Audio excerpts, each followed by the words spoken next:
दोस्तों, जिस्म तो खत्म हो जाती है लेकिन इंसान की सोच कभी खत्म नहीं होती, लंबे समय तक जिंदा रहती है। कुछ लोगों की आखिरी यात्रा भी इतिहास का हिस्सा बन चुका है। क्या आपने कभी सोचा है कि किसी बड़े नेता का अंतिम संस्कार सिर्फ एक धार्मिक रस्म नहीं बल्कि पूरी दुनिया के लंबे चर्चा का विषय भी बन सकता है। इन दिनों ईरान के दिवंगत सुप्रीम लीडर अयतुल्ला अली खामेनेई की अंतिम यात्रा को लेकर काफी चर्चा हो रही है। उनकी मौत को 4 महीने से ज्यादा का समय बीत चुका है, लेकिन अब उनके अंतिम संस्कार की प्रक्रिया शुरू होने जा रही है। सबसे खास बात तो यह है कि उन्हें दफनाने से पहले उनका पार्थिव शरीर इराक के 2 सबसे पवित्र शहरों नजफ और करबला से जाया जाएगा। अब सवाल ये उठता है कि आखिर इन दोनों शहरों की इतनी अहमियत क्यों है और पूरी दुनिया की नजर इस यात्रा पर क्यों टिकी हुई है। आइए इसे बिल्कुल आसान भाषा में समझते हैं। सबसे पहले बात करते हैं नजफ की। नजफ इराक का बहुत ही पवित्र शहर माना जाता है।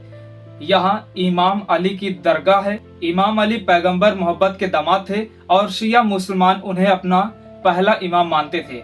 दोस्तों, हर साल दुनिया भर से लाखों लोग यहाँ जियारत करने पहुँचते हैं, इसीलिए शिया समुदाय के लिए नजफ की धार्मिक अहमियत बहुत ज्यादा है।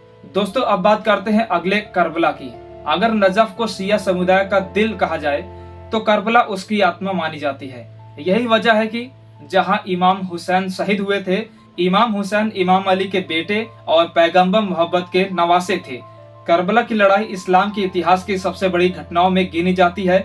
इसी घटना की याद में हर साल मुहर्रम मनाया जाता है।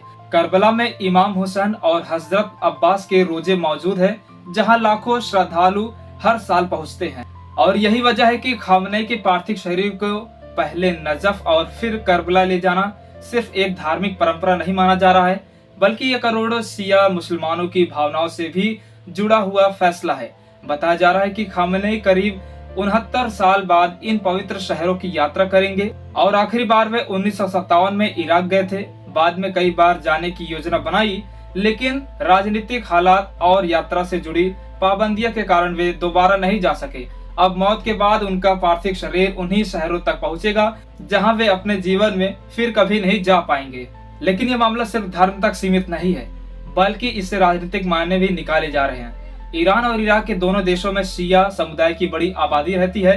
ऐसे में माना जा रहा है कि इस अंतिम यात्रा के जरिए ईरान अपने समर्थकों को एकजुट रखने और ये संदेश देने की कोशिश करेगा कि उनके शीर्ष नेतृत्व की विरासत अब भी कायम है। यानी ये सिर्फ एक अंतिम विदाई नहीं होगी, बल्कि आस्था, पहचान और राजनीतिक संदेश का भी बड़ा प्रतीक माना जा सकता है। इसी वजह से दुनिया के कई देशों की नजर अब इस पूरे कार्यक्रम पर बनी हुई है।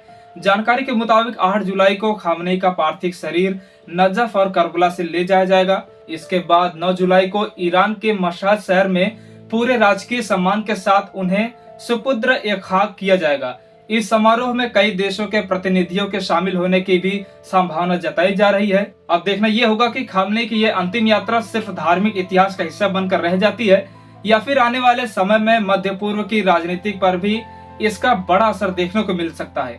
फिलहाल इस खबर में इतना ही। मिलते हैं अगले वीडियो में।